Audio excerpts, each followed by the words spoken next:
নমস্কার বন্ধুরা। তো দেখুন আজকে আমি বানাবো ভাত দিয়ে রুটি। তো কিভাবে বানাবো দেখুন। প্রথমে মিক্সির বাটি নিয়ে নিয়েছি আর এখানে নিয়ে নিচ্ছি কিছুটা ভাত। তো আমার একটা ভাত বেঁচে গেছে কালকের ভাতটা, তো আমি টিফিনে রুটি বানিয়ে নিচ্ছি। ভাতটাকে আমি পিষে নেব, এতটা ভাত লাগবে না, অতটা ভাত দিয়ে করলে একটু জল দিয়ে দেবো। জল দিয়ে একটু দিয়ে দেবো এর মধ্যে নুন, আর কিছু দেবো না।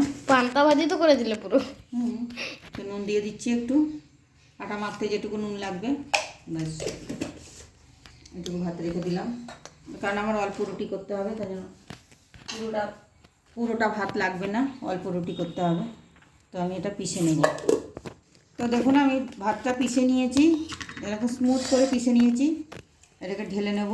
দেখুন কেমন লাগছে, দেখুন দেখুন বন্ধুরা, ক্রিমি পুরো ক্রিমের মতো লাগছে। এটা দিয়ে রুটি বানালে খুব সফট রুটি হয়। তো এবার দেখুন আমি কিভাবে এটা দিয়ে রুটি বানাই। তো বন্ধুরা দেখুন আমি বাটিতে ঢেলে নিয়েছি ভাত পেশাটা। তো এর মধ্যে দিয়ে দিচ্ছি আমি আটা। আমি আর জল দেবো না, এটা দিয়ে আমি মাখবো আটাটা। দেখুন আটার পরিমাণ আপনারা এটা বুঝে নেবেন, ভাতটা আর আটাটা। এইভাবে আপনারা বন্ধুরা পাঁপড়ও বানাতে পারেন ভাত পিষে, ওটাও আপনি আপনাদের সাথে একদিন শেয়ার করব। আমি এইভাবে পাঁপড়ও বানাই, চালের পাঁপড়। এটা মেখে নিয়ে আসছি। তো বন্ধুরা দেখুন আমার আটাটা মাখা হয়ে গেছে, এরকম করেই মেখে নিতে হবে। আমি কিন্তু আর একটুও জল দিইনি এর মধ্যে, ওই ভাত পেশাটা দিয়েই মেখেছি। তো আমার একদিনে এতটা লাগবে না, আজকে আমার যেটুকু লাগবে সেটুকু আমি নিয়ে নিচ্ছি।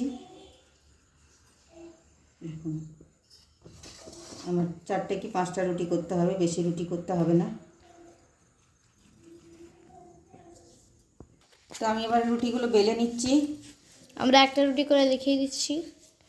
দেখুন রুটিগুলো বেলে নিচ্ছি, একদম আটার মতনই, কিন্তু খেতে খুব সফট ভাত দিয়ে রুটি বানালে। আমি প্রায় সময় বানিয়ে থাকি এরকম ভাত বেঁচে গেলে, তাই আপনাদের সাথেও ভাবলাম একটু শেয়ার করি। ভাতটা আপনাদের পরিমাণ মতো নেবেন, আটাটাও আপনারা পরিমাণ মতো মেখে নেবেন, ওটা যার যার আন্দাজ। আমি আমার আন্দাজে করেছি।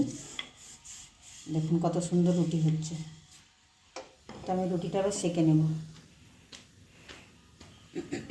তাও আমি বসিয়ে দিয়েছি, তো সেঁকে নিয়ে আসছি। তো বন্ধুরা দেখুন কত সুন্দর ফোলা ফোলা রুটি হচ্ছে, ভাত দিয়ে রুটি করেছি। তো দেখুন এইভাবেই আমি সব রুটিগুলো ভেজে নেব। দেখুন কত সুন্দর রুটি হয়েছে, ময়দার মতো সাদা হয়েছে।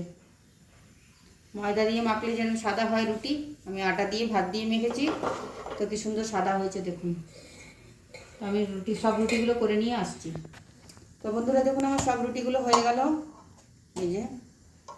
তো আমি সব রুটিগুলো করে নিয়েছি। সব রুটিগুলো মানে আমি আটাটা খানিকটা রেখে দিয়েছি মুখে, আমার সবগুলো লাগবে না আজকে, প্লাস্টিকে ভরে রেখে দেবো। তার বাকি রুটিগুলো করে নিয়েছি, এই যে বাকি রুটিগুলো ছোটো ছোটো করেছি, এই যে অনেক কটাই রুটি হয়েছে, 5-6টা। তো আমার ভিডিওটা যদি ভালো লেগে থাকে লাইক শেয়ার কমেন্ট করবেন। ইউটিউব থেকে দেখলে জাসমিন সেন্টার চ্যানেলটা একটু সাবস্ক্রাইব করে একটু পাশে থাকবেন। আর ফেসবুক থেকে দেখলে ছায়া কিচেনের চ্যানেলটাকে ফলো করে দেবেন। তো আজকের মতো এটুকুই বন্ধুরা, বাই।